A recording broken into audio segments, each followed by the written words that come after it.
Desde el año de 1950 empezó una persecución en contra de todos aquellos que pudieran tener un nexo con el Partido Comunista. Dicho movimiento fue impulsado por el senador republicano Joseph McCarthy. En estos años se hizo común la práctica de negar el empleo a todos aquellos trabajadores de la industria hollywoodense que supuestamente tenían lazos con el comunismo.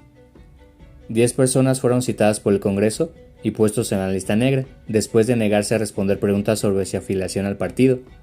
A esta lista se le conoció con el nombre de los 10 de Hollywood, que estaba conformada por guionistas en su mayoría. A finales de los años 50 el macartismo perdió fuerza en los Estados Unidos.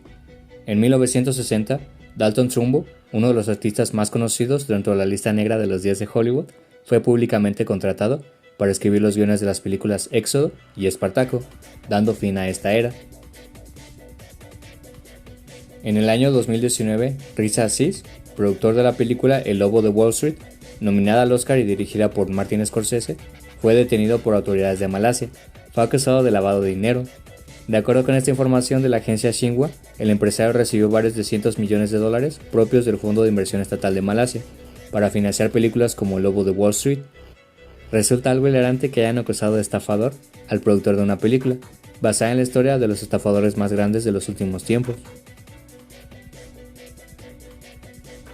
En 2017, el actor Kevin Spacey fue acusado por el intérprete Anthony Rapp de haber abusado sexualmente de él cuando tenía 14 años. Poco después salieron a la luz varias acusaciones en los Estados Unidos y en Inglaterra. El actor fue despedido de la serie House of Cards por acusaciones similares y fue removido de la película Todo el dinero del mundo para ser reemplazado por Christopher Plummer. Después de exiliarse un tiempo, varios de sus acusadores retiraron cargos y fallecieron en extrañas circunstancias. Poco después de su regreso a la actuación, el actor fue imputado de 4 nuevos cargos de abuso sexual en el Reino Unido. Ahora iniciará un nuevo proceso legal en su contra, y en mi opinión, aunque Kevin Spacey salga triunfal de estas acusaciones, tarde o temprano caerá por su propio peso. El cantante y actor Frank Sinatra estuvo vinculado a la mafia desde su juventud, y se dice que tuvo una relación estrecha con los más grandes capos, principalmente con Willie Moretti. Se sabe que este era miembro de la familia Genovese, uno de los principales clanes mafiosos de Nueva York, del que también formaba parte Johnny Barbato, primo de la entonces mujer de Sinatra, Nancy Barbato. Se dice que conseguía papeles por sus vínculos y su carrera fue impulsada por sus amigos. El personaje de Johnny Fontane en la novela del Padrino parece estar fuertemente basado en el cantante y sus nexos con una de las más grandes familias criminales. Las muertes por sobredosis de drogas han estado relacionadas con el mundo del espectáculo desde hace varios años. Actores como Heath Ledger, Philip Seymour Hoffman y la propia Marilyn Monroe vieron ensobrecidas sus vidas después de probar varios estupefacientes, una advertencia de lo que pasa cuando la fama se mezcla con malas influencias. Los dobles de riesgo son quizá los trabajadores menos reconocidos de la industria cinematográfica, y en muchos casos cargan con el peso de varias estrellas. El doble de riesgo de Vin Diesel, Harry Connor, perdió la vida en la filmación de una de las escenas de Triple X reactivado, cuando se golpeó muy fuerte contra un puente. El doble de riesgo de Daniel Radcliffe, David Holmes, quedó parapléjico luego de lastimarse la columna en una escena de riesgo. Olivia Jackson llegó a ser la doble de Charlize Theron, Elizabeth Olsen, Mila Jovovich y muchas otras más. Durante el rodaje de una escena de Resident Evil, el capítulo final, Jackson se estrelló en un vehículo. El accidente le hizo perder el brazo izquierdo y uno de sus pulmones fue perforado. Así hay más casos de héroes anónimos que dan su vida, literalmente, por el bien del espectáculo.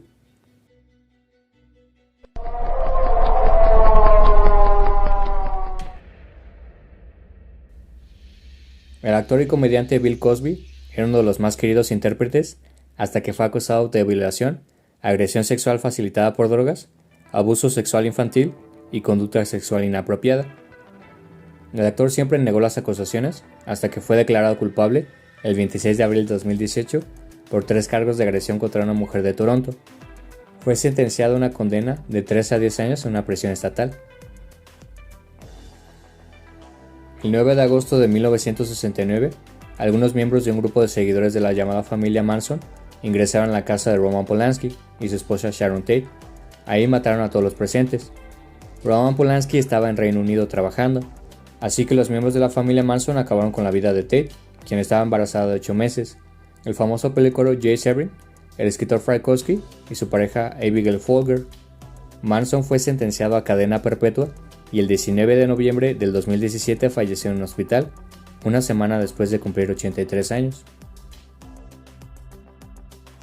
El 10 de marzo de 1977, Roman Polanski, esposo de la fallecida Sharon Tate, hace una sesión de fotos a Samantha Gamer, una niña de 13 años en la casa de su amigo ausente, Jack Nicholson.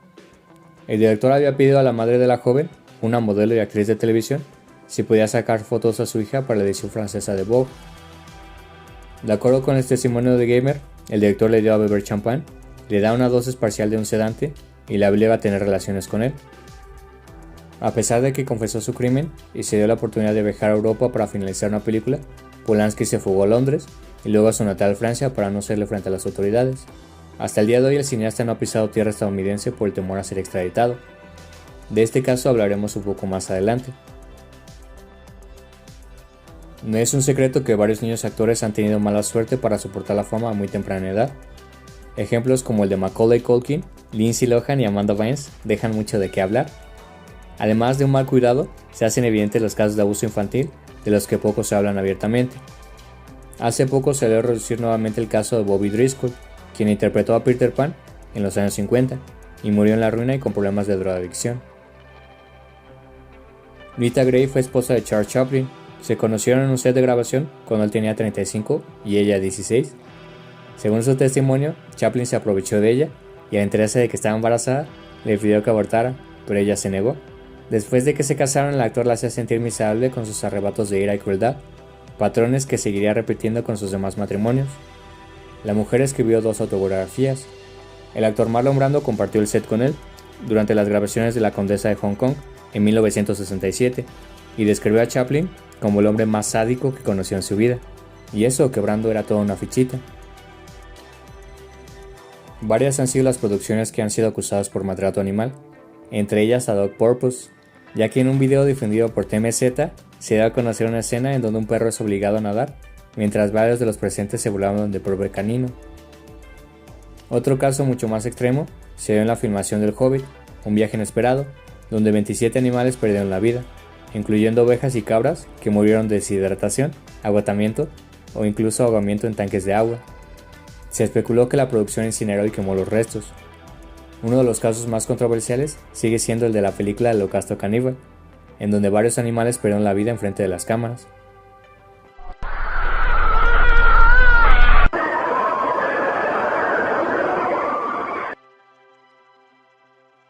Siguiendo con el caso Polanski, este viajó a Zúrich a mediados de los años 2000, donde iba a recibir un premio honorífico en el Festival de Cine de la ciudad. Ahí fue arrestado por el caso de violación de Samantha Gamer. El cineasta pasó 2 meses en una cárcel suiza y más tarde 7 meses en arresto domiciliario en su propio chalet de Stade, junto a su mujer Emmanuelle Segner y sus 2 hijos que en ese entonces tenían 9 y 16 años. Finalmente, en julio, el país helvético rechazó extraditar a Polanski a Estados Unidos y el director volvió a Francia, donde siguió ejerciendo su carrera sin problemas. A pocos días de su arresto se publicó una carta firmada por varios artistas del medio, en donde se exigía su pronta liberación por el abuso policial. Entre los artistas que firmaron figuran los estadounidenses Woody Allen, David Lynch y Martin Scorsese, el español Pedro Almodóvar, los mexicanos Alfonso Cuarón y Alejandro González Iñárritu, el brasileño Walter Salles, el alemán Wim Wenders y el serbio Emir Kusturica. Esto, a pesar de que Polanski se declaró culpable él mismo años atrás.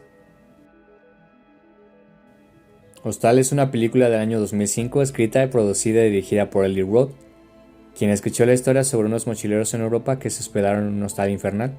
Su amigo le compartió un enlace a un sitio donde puedes ir a Tailandia y por $10,000 entrar a una habitación y dispararle a alguien en la cabeza. El sitio afirmaba que la persona a la que mataba se había inscrito y que parte del dinero iría a parar a su familia. Se supone que estas personas estaban tan quebradas y sabían que iban a morir de todas formas. Roth se inspiró en este sitio para empezar a escribir el guión de la película. Seguimos con el poco cuidado que tienen los productores con cosas que debían gestionar con más detalle, pues hay historias de producciones que usaron huesos reales para la ambientación de sus películas. Uno de ellos fue en la película Apocalypse Now, pues uno de los trabajadores locales profanó tumbas para usar los restos. La policía se enteró y paralizó la producción para integrar a todos los miembros del equipo. Otro caso se dio en la película de Poltergeist. Una de las escenas más memorables de la película es esa cuando Diane Freeling, el personaje de Joe Williams, cae en la piscina cubierta de barro y es rodeada por esqueletos. La actriz pensó que eran de goma, pero estos eran reales, porque era demasiado costoso fabricar de utilería. La confirmación se dio a través del testimonio de Craig Riddle, un artista de maquillaje y efectos especiales que trabajó en la película, pues adquirió esqueletos quirúrgicos, esos que se utilizan en los salones de clase. Fueron traídos a un país extranjero y los decoraron para que se vieran como cadáveres desintegrándose. Varios miembros de la producción contrajeron cáncer y murieron poco después de la filmación. Muchos atribuyen la maldición de esta película al hecho de usar cadáveres reales. Antrum es una película búlgara independiente filmada en la década de 1970, que se distribuyó de forma limitada después del año 2019. Se dice que todo aquel que ve la película se muere, pues durante su estreno en un cine en 1979, el local empezó a incendiarse y alrededor de 56 personas que acudieron a la función perdieron la vida. La leyenda dice que James Gilbert, quien trabajaba para el festival Jones Park, murió de una convulsión 24 horas después de ver Antrum. Otro ejemplo es el de Tony Stylum, del Festival de Cine de Colorado, que la mañana siguiente de ver el film se electrocutó con un electrodoméstico de su cocina. Joey Barriger, del Festival de Cine de La Joya, que estaba en la playa pocas horas después de ver Antrum, pisó un pez piedra, uno de los peces más venenosos del mundo, ocasionándole la muerte. Se dice que después de ser baneado en festivales de cine, se perdió, y después fue modificado para hacer crecer su leyenda, creando así algo más perturbador. Antes de que comience la película se introdujo una leyenda que dice algo así como: aviso legal, al continuar viendo este film, usted acuerda que los productores lo han hecho saber que la historia de los peligros asociados con Antrum, los cuales pueden incluir enfermedad, daño físico, peligro de muerte o muerte. Además inicia un conteo de 30 segundos en reversa, que marca el tiempo para que se abandone la sala de cine o se detenga la película. Hoy en día todo aquel con acceso a internet puede ver la película en casi cualquier sitio. Bueno, y eso fue todo por el día de hoy. ¿Qué otra controversia o dato perturbador agregarías? De mi parte sería todo. Hasta luego.